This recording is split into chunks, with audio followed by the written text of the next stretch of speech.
Bumuo na ng cybersecurity team ang PhilHealth kasunod na nangyaring cyber attack sa kanilang ahensya.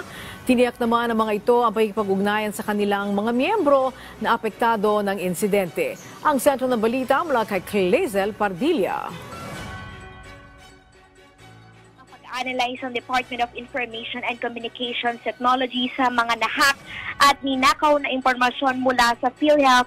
Ayon yan kay Ray Balenya, ang Vice President for Corporate Communications ng PhilHealth. At sa oras na matapos ito, Angelique, o makumpleto ay makikipag-ugnayan sila sa mga miyembro na nakuha na ng impormasyon.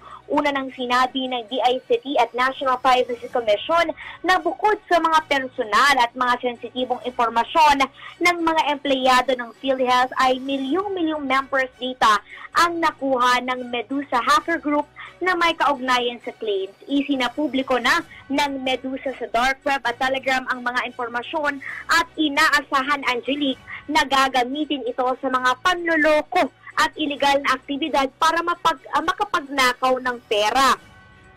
Hindi na mababawi ang mga data na ninakaw, kaya pinapayuhan ng PhilHealth ang publiko na maging alerto kasunod ng ransomware attack sa ahensya. Magpalit ng password sa mga online account at i-activate ang multi-factor authentication. Huwag buksan o sagutin ang makahina-hinalang email, link, call at messages at maaring mag-email ang mga miyembro ng PhilHealth sa ahensya sakaling may complaints. Sa ngayon ay may antivirus ang PhilHealth at inaasahang lalakas pa ito sa bagong bilhi na updated software. Bumuo na rin ang ahensya ng cybersecurity team at nananawagan na magkaroon ng cybersecurity interagency task force na tututok sa mga cybersecurity issues. Yan muna ang pinakahuling balita mula rito sa Quezon City. Balik sa'yo, Angelique. Yes, okay. Clazel, may mga miyembro ng PhilHealth na bagamat yun na nga, record sila sa PhilHealth, wala naman silang digital account sa PhilHealth. Meron ba silang kailangan gawin? Compromise din ba ang kanilang account pag ganyan?